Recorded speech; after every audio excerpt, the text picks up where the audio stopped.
Fala pessoal, tudo bem com vocês? Sejam bem-vindos a mais um Conexão Data System. Você já sabe, este podcast aqui a gente fala sobre varejo, gestão, inovação, tecnologia, a gente fala sobre gente. Eu sou Alex Max e a cada episódio eu trago aqui um convidado super especial para que ele possa compartilhar um pouco das suas experiências, trazer insights aí relevantes para os nossos negócios. Vale reforçar também que este podcast ele é idealizado pela Data System. A Data System é uma empresa de software de gestão específico para varejo de calçados e roupas. A gente atende hoje mais de 5 mil clientes aí por todo o Brasil. Então, se você tem desafios aí na gestão de compras, se você tem desafios aí na gestão da sua retaguarda financeira, desafios também em levar inovação para o seu frente de loja, trazer mobilidade, autoatendimento, integração entre canais aí físico e digital, a gente pode te ajudar. Então, a gente vai ficar muito feliz em receber um contato seu aqui para a gente poder bater um papo, certo? Bom, recados dados. Claro, não posso esquecer, né, de você aí seguir as nossas redes sociais, Data System, e também se inscrever no nosso canal do YouTube. Vai lá, também Data System, procura lá, se inscreva, clique na notificação para que você possa receber sempre aí as novidades aí dos nossos conteúdos. Bom, a missão aqui de arrasta para cima foi feita, né, concluída com sucesso. Agora a gente começa a abrir o nosso bate-papo. Tenho aqui um convidado super especial, que vai com certeza poder contribuir aqui com o nosso bate-papo.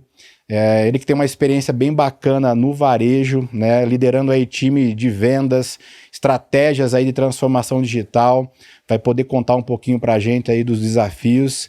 E tenho a honra de receber aqui Daniel Milaré. Seja bem-vindo ao Conexão Data System, cara. Obrigado pelo convite.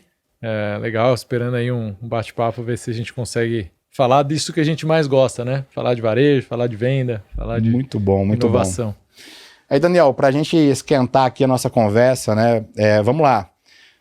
Fala um pouquinho do Daniel aí, modelo 2025, né? E como foi essa construção, a tua trajetória aí, por onde passou, seus principais desafios, para compartilhar com a nossa audiência aí. Não, legal. Bom, eu comecei minha carreira no varejo como trainee, né, na C&A. Já tinha trabalhado antes, mas acho que o que é relevante aqui para a gente contar, comecei como trainee na C&A, fui gerente de loja, então assim, entendi realmente o chão de loja, as dores ali de quem está no dia a dia do varejo. Depois fui subindo aí na carreira como regional, gerente nacional, cheguei a ser diretor da Nike do Brasil, depois Vans, fui responsável pelas lojas físicas da Vans na América Latina. Aí eu tive uma passagem pela Amaro, que foi realmente uma revolução ali no varejo, quando a gente começou a falar de omnicanalidade, que era um palavrão na época, ninguém nem sabia muito bem o que era, como era, que você compra na loja e sai sem produto, como que é esse negócio? Mas é uma loja sem estoque, né? Não, tinha estoque, mas não era um estoque para levar, era um estoque só para mostrar, né? De showroom, experimentar e etc. E aí... L'Occitane, né, que não é moda, que não é varejo, mas quer dizer, é varejo, mas não é moda, né, que deu uma desviada ali nesse percurso. E depois, recentemente, eu estava na John John como head de marca, experimentei também um lado de consultoria, né, dei consultoria para algumas marcas médias e pequenas, aí até marcas grandes também. E aí voltei para o mercado recentemente, eu estou no grupo DAS ali à frente de Fila e New Balance, né? São marcas muito, muito legais aí, que estão super em alta no mercado, então estou de volta no varejo de moda esportiva, né? Que legal, gosto bastante. A tua experiência, se a gente olha assim, né, ela muito forte no varejo, você... navegou diferentes modelos de negócios, acredito que tem grandes desafios, né? Empresas bem relevantes, né? Mundiais, e aí empresas mais nacionais, empresas aí médias. E geralmente o pessoal fala assim, né? Pô, lidar com empresa grande é fácil porque tem um caminhão de dinheiro, todo mundo aceita as ideias, todo mundo compra, engaja. É verdade, isso é conta. Como que lidar com essas grandes empresas, né? Principalmente quando a gente fala do varejo, que é muito dinâmico, né? As grandes empresas aí têm seus desafios, mas como que foi essa experiência sua aí, principalmente aí para a galera entender com as grandes empresas? É tudo mais tranquilo porque tem muita grana ou Ou os problemas acabam sendo os mesmos, cara? Olha, assim, tem o lado bom e o lado ruim, né? Sempre, de tudo, eu acho. Mas o que é positivo de empresa grande, né? Sempre tem mais estrutura, muitas coisas já foram testadas, geralmente tem pessoas mais capacitadas para cada posição. De fato, tem um bolso mais profundo, né? Para investir em ferramentas, para investir em sistemas, para investir em profissionais melhores. Porém, talvez o tamanho da empresa faça com que ela perca agilidade. Dependendo de como a empresa é gerida, é muita tomada de decisão com muita gente envolvida, sempre tem os silos ali que vão disputando a atenção, disputando para onde o negócio tem que ir, e de fato cada um defendendo o seu OKR ali, o seu negócio. Então uma área de suporte que não tem uma métrica de venda acaba defendendo o que ela tem que entregar ali como área de suporte. Acaba sendo muitas empresas dentro de uma só, né, cara? Cada departamento acaba virando uma empresa, né? Certo? E tem as vontades de cada um, tem ali os egos e etc. Então tem uma navegação um pouco mais complexa, né, do que uma empresa pequena. Ao passo que a empresa pequena às vezes não tem uma estrutura como a grande, não tem um capital de investimento tão grande, mas as tomadas de decisão são mais rápidas, os ciclos de aprendizado são mais rápidos. Eu acho que tem vantagem dos dois lados, assim. Né, E quando a gente fala assim de transformação, né, a tua atuação bem forte aí na tua biografia, né? Poxa, você participou desse movimento de transformação do Omni, né, esses desafios, né, de integração que a gente sabe. Qual que é a tua leitura hoje, quando você olha o mercado de uma forma geral, no varejo, né? Uhum. Como que está isso hoje aqui no Brasil? Né? Qual que é a tua visão, na tua ótica e na tua lente? Como você está enxergando, né, esse movimento de transformação digital? Está chegando lá na ponta? Está chegando mais com cases ali pontuais? Uhum. Como que você olha hoje o momento do varejo quando a gente fala de transformação digital? Cara, eu vou falar uma palavra que, assim, não tem muita tradução direta, mas é overwhelming, assim, é muita coisa, muita informação, muita novidade chegando ao mesmo tempo. E aí as empresas de SaaS e de serviços e de inteligência e de digitalização têm feito um trabalho também de comercialização, de atacar as grandes empresas, e todo mundo oferecendo muita coisa. Você senta numa cadeira dessa, assim, tem muita gente, muita empresa tentando ali chegar e oferecer uma solução que resolva as dores ali do dia a dia. E de fato, muitas têm e resolvem a dor.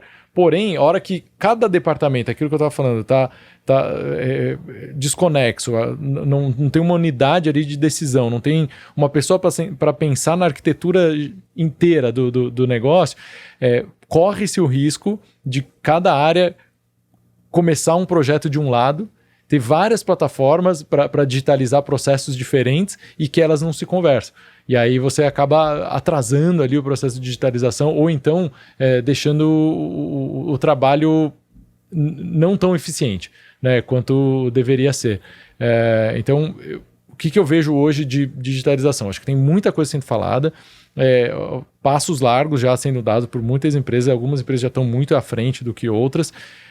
Por incrível que pareça, tem empresas que não começaram ainda, né? E é engraçado de pensar isso em 2025, mas tem. Mas eu acho que o grande desafio é, de fato, não se apaixonar pela solução, né? Entender quais são os problemas, de fato, fazer um assessment grande de mercado para entender o que cada plataforma oferece, porque às vezes uma plataforma tem várias coisas dentro de uma mandala de serviços que às vezes as pessoas nem sabem. Elas contratam outras ferramentas para fazer o que a outra já fazia. E aí tem um overlapping de ferramentas para trazer, nessa ânsia de trazer uma digitalização, né, você acaba dando alguns passos errados. E aí você tem que voltar. E aí, não sei se eu posso emendar um dos grandes problemas hoje que eu vejo na digitalização, que é o aculturamento mesmo. Dos times, das pessoas, para se adaptarem a uma ferramenta nova. E aí, uma vez que você escolhe uma ferramenta, é um trabalho muito grande para, instalar, para fazer a parametrização de tudo, para colocar todo mundo na mesma página, e aí fazer o time usar a ferramenta direito. E aí você fala, não quero mais essa ferramenta, vou trocar. Parece que é simples, não é. né? Porque fazer o onboarding é a primeira parte, depois fazer o time usar e aculturar todo mundo naquela plataforma, essa é a parte mais difícil, é o maior desafio. E é legal porque você traz essa visão, né, de cultura, né, da galera entender realmente qual é a prioridade, olhar para a tecnologia. E a gente participou até de um evento, né, semanas atrás aí, a gente estava discutindo exatamente sobre isso. Porque a gente fala muito de tecnologia e às vezes a gente entende pouco de problema, né? Quando a gente... eu sempre costumo dizer, apesar da gente trabalhar com tecnologia, né, e é a nossa bandeira, ela só faz sentido porque tem um problema lá para ser resolvido, né? E esse movimento que a gente fala de transformação digital, muitas vezes ele acontece por um efeito meio que manada. Ou seja, o mercado diz uma tendência que está acontecendo, eu preciso, como empresa, estar digitalmente, né, atuante, e de repente você olha mais a tecnologia, que é o meio, como prioridade, mas nem sabe, né, o porquê você está indo para a guerra, qual o motivo que você está indo para a guerra. E essa questão da cultura, né, vamos lá, você, mais uma vez, teve a oportunidade de trabalhar com uma galera lá da ponta, né, da pirâmide, onde tem N gestores, você tem que vender a ideia e engajar vários C-level ali, mas também tem o outro lado, que provavelmente você também teve a experiência de lidar com um empreendedor, aquele cara que está lá. Cara, como que é esse processo de cultura? Assim, como que você age, né? Quais iniciativas você entende que pode levar o cara até nessa questão educacional, né? De entender, né, o porquê é importante nessa transformação digital, quais as dores vai resolver, e aí, obviamente, começar esse processo de compreensão, de entendimento. Como que desenvolve essa cultura digital hoje? Se a gente falar de um varejo, né? Vamos navegar aqui num varejo médio, né? Que é a massa da galera aí. Como desenvolver essa cultura? Né? Na tua visão, assim, que você já teve até dos dois lados ali, que dica que você dá para o cara que está assistindo a gente aí, falar assim, poxa, eu tenho esse desafio, quero vender esse projeto, legal, eu quero aplicar essa transformação. Como tocar isso no dia a dia? Eu acho que o primeiro passo é, de fato, olhar o objetivo dessa transformação. Eu acho que, aí, antes disso ainda, qual é, de fato, a missão, os valores daquela empresa? Para que aquela empresa existe? Para que aquele produto ou serviço existe? Que dor ele vai atender? E aí, quando você coloca os valores na frente, né, do resultado ou então do projeto que você quer atingir, eu acho que tudo fica mais fácil ali na tomada de decisão e na forma de aculturar. Por quê? Porque aí você vai ter muito claro qual é o objetivo do negócio, qual é o objetivo da empresa, quais são os diferenciais competitivos, né, que aquele negócio está ali para entregar. E se o diferencial competitivo, por exemplo, for inovação, de fato, você vai desenhar a arquitetura do negócio para que a inovação aconteça. Né? Ou seja, você vai contratar pessoas que tenham esse perfil, você vai, desde o primeiro dia, fazer um onboarding para que aquela pessoa tenha liberdade de falar, de palavras, que ela possa errar, que ela tenha uma liberdade ali para expor as ideias, para dar voz para todo mundo, de experimentação. Ou seja, é muito mais profundo do que só um projeto em si. Mas, de fato, o barco está rolando, o carro está andando, eu preciso implementar um projeto, como que eu vou fazer para culturar o time e entender? Primeiro de tudo, eu acho que trazer todo mundo para o mesmo barco e falar, eu sou muito mais no sentido de o sentido e o norte, o porquê que a gente está fazendo as coisas, do que depois ter que ficar cobrando a pessoa sem ela saber por que ela está fazendo aquilo. Por que eu estou mudando? Nossa, o outro sistema estava bom, por que você está trocando? Eu já sabia fazer tudo naquele sistema. Pô, mas ele travava, tinha um certo problema. A gente vai fazer aqui um movimento para chegar nesse lugar e mostrar onde a gente quer chegar como negócio, como empresa e como dia a dia mesmo. Falar assim, por que essa ferramenta vai melhorar o nosso dia a dia? E aí impor uma rotina, um framework de trabalho que você coloque ritos, reuniões, formatos de entrega, relatórios que facilitem a implementação daquele negócio e mostrem o valor. Vou dar um exemplo para aterrissar aqui. Imagina você vai implementar um sistema como a gente está implementando lá de acompanhamento de lista digital, né, para o vendedor. E aí o que acontece? O vendedor não imputa o dado. E aí você fala assim, olha, o negócio é o seguinte, para que serve isso? Para você colocar aqui o motivo de não venda, para eu direcionar melhor o treinamento para que você venda mais, para que você ganhe mais dinheiro. Então você explicou o motivo. Segundo ponto é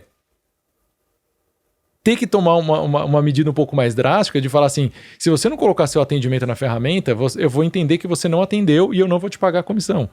Da mesma forma que eu vou implementar um CRM e o cara não imputou os dados no CRM quando ele está fazendo lá o funil de conversão dele, cara, eu vou te pagar uma premiação para cada etapa do funil, porém, se você não colocar no CRM, eu não vou pagar nada de comissão. E aí tem que realmente forçar aquilo a acontecer. E o outro ponto que muitas vezes acontece, o cara implementa o negócio e continua usando as ferramentas antigas. Outro exemplo, a gente implementou lá uma plataforma... Se apega, basicamente. Se apega. Implementou uma plataforma de implementação de vitrines, de VM. E aí o gerente da loja tem que tirar foto lá na plataforma para que a pessoa do VM valide se aquela aplicação foi feita ou não. E aí eles continuaram mandando as fotos por WhatsApp. Eu falo, cara, mata esse grupo de WhatsApp, senão você nunca vai aculturar o gerente a usar a ferramenta. A gente faz lá a reunião usando o Asana, por exemplo, para fazer uma gestão de tarefas e projetos, etc. Cara, não tem e-mail sobre esse projeto. É tudo no Asana. A pessoa me manda no WhatsApp, não sei o que, você viu aquela task, não sei o que. Olha, manda lá no Asana que eu respondo.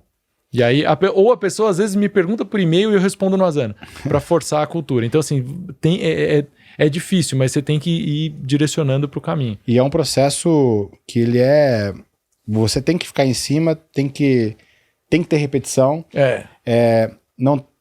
Você disse uma coisa aqui que é bem interessante, que é permitir muitas vezes até o erro, a falha, né? Porque ao longo do processo vão acontecer, né, erros, falhas, ajustes. E 2 pontos que você comentou que é interessante, que é, primeiro, dar o direcionamento. Cara, a galera tem que saber o porquê tá fazendo. E segundo as regras. Cara, aqui a gente tem essas premissas aqui que são importantes serem seguidas, e se elas não forem seguidas, talvez tenha essa penalidade aqui. Eu lembro que exatamente você deu um exemplo aqui desse controle, né, de lista da vez ali dos vendedores. A gente tem uma solução também lá dentro da Data System, a gente estava implantando num cliente, e o cliente, e a galera, os vendedores não estavam engajando, né?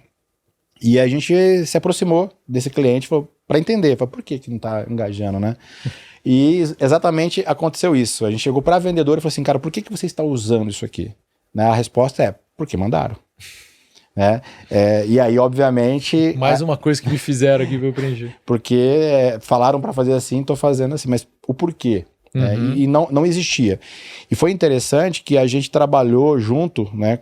E a gente teve que pegar na mão ali do nosso cliente ali, junto com o time dele, e mostrar o porquê. Né? E a gente falou, cara, eu sei as vendas que você faz, eu não sei as vendas que você não faz.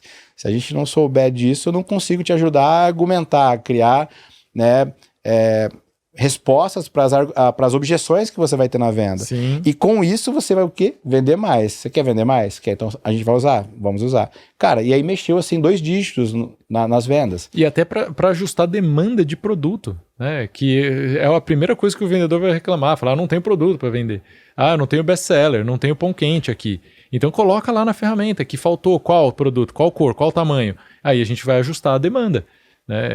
Como é que você vê uma demanda que não foi atendida no varejo físico, né? Se você não tiver uma disciplina de acompanhamento, você pode fazer milhões de projeções ali pela velocidade de giro do estoque e tal, e aí parou, então eu sei que eu tive uma ruptura ali, mas você ter o dado de fato que o cliente entrou na loja, quis experimentar, né, e o vendedor está falando lá que não teve o produto, é mais fácil, é mais rápido, né, de ajustar essa demanda. E é interessante também, né, Daniel, que tem um passo atrás ali, que é a gente costuma falar, né, que é o arroz com feijão, é o básico bem feito, né?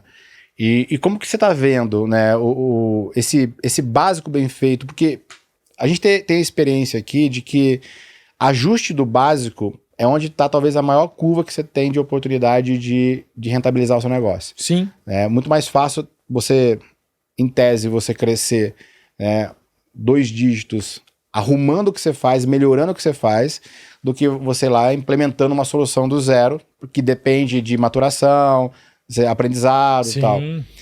E como lidar, né? Como que você hoje lida e que conselho você dá pra galera que talvez hoje não faz o básico bem feito, né? Quais desafios você entende que ele precisa ali priorizar para que esse básico de fato seja bem feito?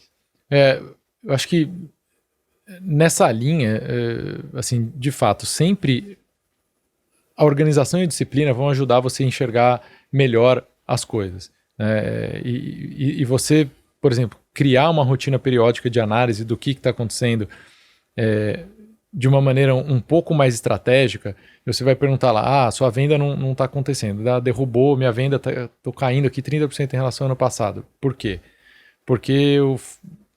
sei lá, meu maior share aqui de venda é em calçado. Tá, calçado de qual gender? Masculino ou feminino? Masculino tá a maior queda. Dentro do masculino, qual categoria? Running. Então você vai saber que 30% da sua queda tá vindo de calçado. Dentro desses 30%, 70% é masculino. Dentro do masculino, 70% é de running. Então você vai fazer uma ação em cima do que está caindo, né? Que é calçado masculino de running. Não adianta falar assim, minha venda está caindo, eu falo, já sei o que eu vou fazer, vou implementar uma plataforma de CRM. Cara, você não está atacando o problema. Né? Um OTB de planejamento, porque eu sei que eu estou com pouca... Então, assim, voltando, o que é básico é olhar para a operação de fato, entender todas as oportunidades que você tem da porta para dentro, porque muitas vezes a loja não está batendo a venda por 10 mil reais, você vai ver que os 10 mil reais estão concentrados em um vendedor. E aí você tem 5 vendedores batendo meta, um que não está batendo meta, você está quebrando a cabeça com ferramenta. Cara, você tem um vendedor que não está atingindo o negócio antes de mais nada. Esse é o básico. Você olha primeiro pro macro. Né? E é interessante que quando a gente fala do básico mesmo, até um problema de categorização a gente... Né? Hoje a gente tem a oportunidade de... cadastro de produto, de visitar aí muitas lojas e a gente começa a olhar e fala assim, caramba, a categorização, não existe esse alinhamento, né, tanto da decisão de compra... Né, para a gestão do dia a dia, olhando para a venda, né, entender esse equilíbrio. E é bem interessante que a gente tem esses desafios que parece simples, né? Eu tenho um amigo que fala o seguinte, né? Correr uma maratona parece simples, né?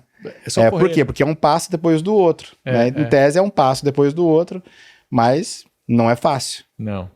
Nem sempre o simples de se fazer é fácil de se fazer, né? Não. E aí exige disciplina, exige cuidado, enfim. Agora, vamos lá.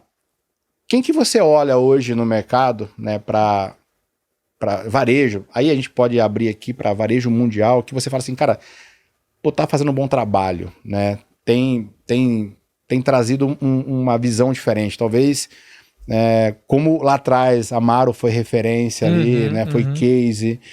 Quem que você olha hoje e fala assim, poxa, aqui tá indo para uma linha interessante aí, não necessariamente de moda, mas o que você vê hoje aí que pode chamar atenção aí, a galera vale a pena estudar e aprofundar um pouco mais?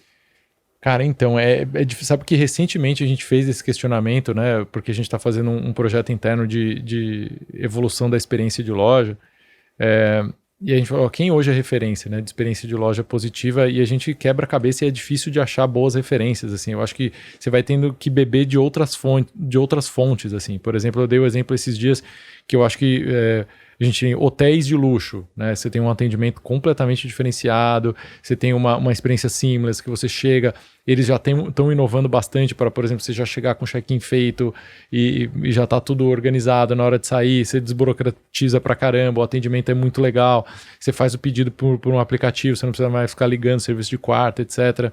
Assina digitalmente as coisas.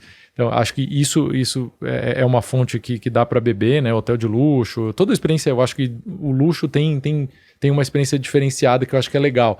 Assim, principalmente para você segmentar seu público, atender seus clientes VIP como se de fato fosse um cliente de luxo, né? Como uma Cartier atende, como uma Tiffany's. E aí, a hora que você olha para para varejo em si,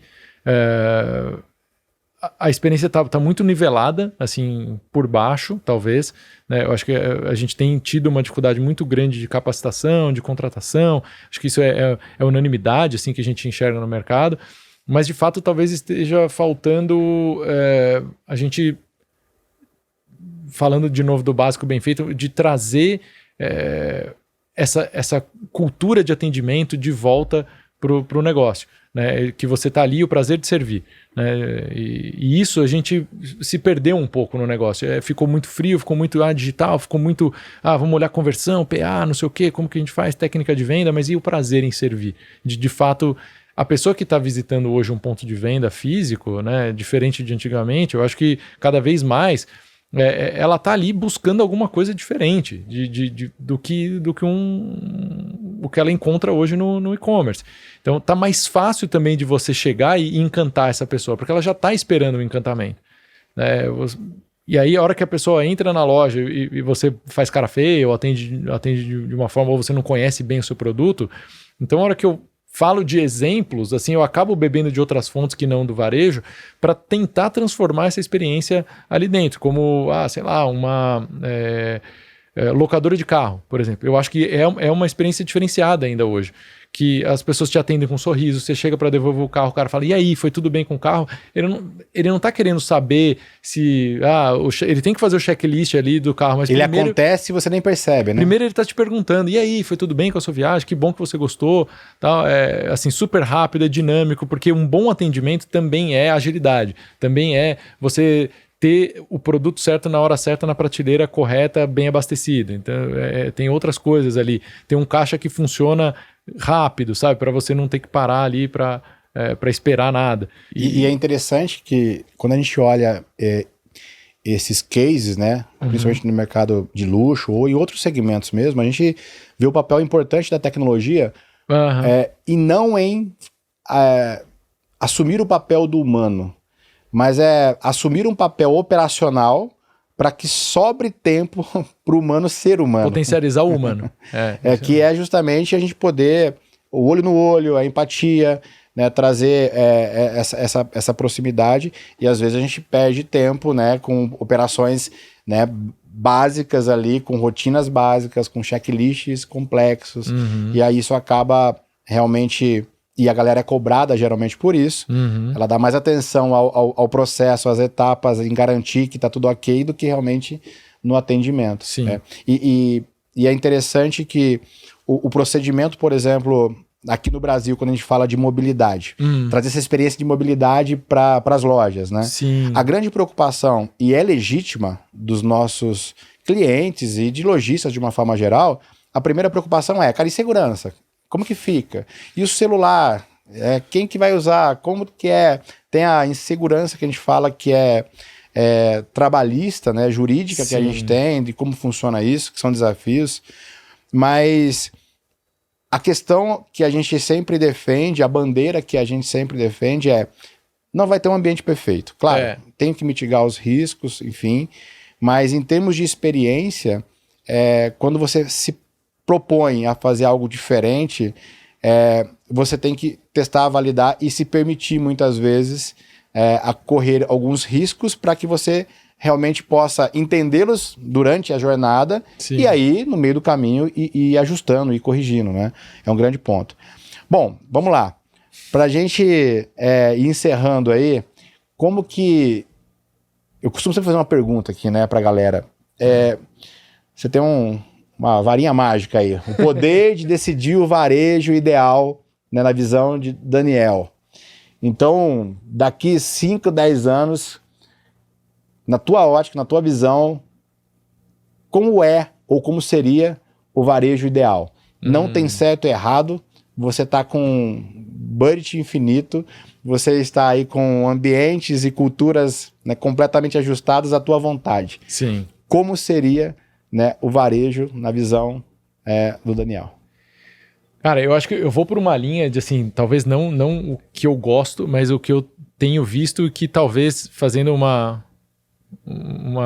premonição aqui do que possa vir a acontecer, eu acho que o varejo vai caminhar para um lado em que a gente já tem isso bastante na China, as lojas que são basicamente um estúdio para a pessoa fazer uma venda de afiliado ali, de as lojas acabarem sendo cada vez mais showrooms mesmo, que eu acho que isso acaba acontecendo, a pessoa pegar, ter o touch ali do produto, sentir, realmente ter uma experiência de marca, e os vendedores serem facilitadores que não necessariamente estejam conectados só àquela marca. Talvez, eu acho que o que vai acontecer é que uma pessoa hoje que, por exemplo, é um afiliado, que hoje ele é afiliado de várias marcas, ele tem até plataformas para juntar um afiliado, ele acaba sendo um afiliado digital, físico ali, né? E não só digital. E aí ele vai circular ali nas lojas do shopping para atender a clientela dele, fazer conteúdo, atender um cliente físico, gerar negócio dentro das lojas, do que um vendedor fixo que fica ali realmente parado naquela rotina de 10 até as 18 dentro da loja, daí o outro que entra às 14 vai até às 22. Eu acho que essa dinâmica eu acho que vai acabar esvaindo. Assim, eu acho que a gente vai ter pessoas muito capacitadas em trabalhar ali, estão ali para fazer negócio e não ali para realmente cumprir um horário, uma carga horária de trabalho. Eu acho que isso, a digitalização, os novos sistemas, tudo isso vai permitir com que seja muito seamless, assim. Eu acho que ele vai conseguir conectar a audiência dele, o que ele viu, o que ele gerou de conteúdo, e fazer um modelo de atribuição que eu consiga saber aquela pessoa chegou naquela loja, naquela compra, porque ele teve uma primeira impressão da marca lá, via aquele afiliado, depois ele foi para a rede social do negócio, depois ele foi na loja física, e aí vai atribuindo comissão e pagamento para cada uma desses pontos aí. Split ali de bonificação para todo mundo que impactou a jornada. Inclusive para o dono do shopping, para o landlord do shopping, que também eu acho que é um modelo que pode ser que venha a acabar. Eles têm que ser eles têm que participar do negócio. Eu vi recentemente aí uma discussão sobre a loja satélite, né, que hoje em dia é muito difícil de se pagar, porque é um metro quadrado muito alto, custo de pessoal. Talvez essa seja a solução. O shopping vai ser o sócio mesmo desse cara. Fala, vou pôr um mix muito legal aqui nesse corredor, porque eu quero movimentar negócio, porque eu estou ganhando percentual em cima e não um aluguel fixo, não um condomínio, etc. Eu acho que vai muito por essa linha, assim, o que eu imagino que vai virar o varejo físico. Daniel, quero agradecer demais aí a tua participação aqui nesse bate-papo. Eu agradeço. Cara, que mensagem você deixa pro varejista hoje, né, que tem esses desafios, aquele cara que está batalhando ali no dia a dia e que tem esse desejo de olhar realmente para essa transformação digital, para se manter aí competitivo, né? Deixa essa mensagem para essa galera aí. Legal.